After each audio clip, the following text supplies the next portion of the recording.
Well, joining me now is Kristen Welker from NBC's Meet the Press. Kristen, in just 2 days from now, the late President Jimmy Carter and Georgia's very own will be flown to Washington to lie in state inside the Capitol building before a national funeral service on Thursday.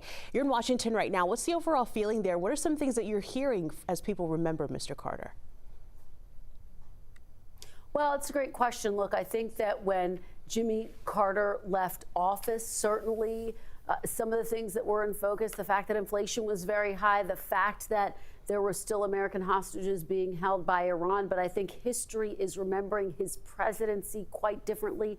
He's the longest serving president. And I think that there is more of a focus on highlighting some of those bipartisan accomplishments that he had both legislatively. And don't forget, of course, the Camp David Accords, as well as his broad message about reaching across the aisle to get things done. We're going to be talking about that a little bit on the program today. And of course, you have to think about all of the work that he did after he left office. Angelina, the fact that he spent so much time with his beloved Rosalynn Carter working on human rights, working on a range of different issues. And so I do think history is really putting the focus on some of those points of Jimmy Carter's life. But what an extraordinary life, from a peanut farmer to the president, 100 years old.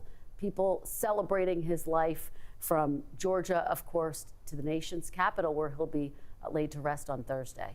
It has been incredible to see how everybody remembers him, their personal stories with him, and people just saying, even if they didn't know him, they feel like they lost a friend. I want to ask you how you personally remember the late president.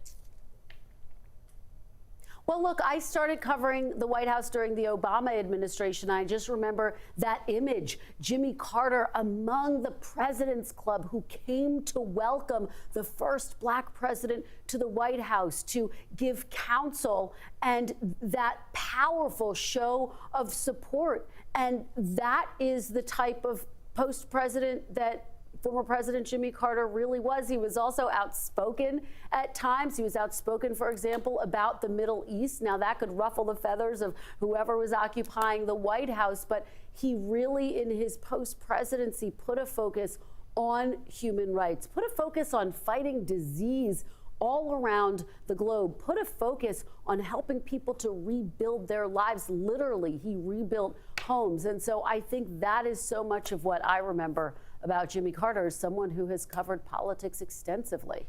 Quite Angelina? a life lived, yes, and we continue to celebrate his legacy as well. Kristen, thank you so much as always. Meet the Press airs at 10 right after 11 Alive Weekend Morning News.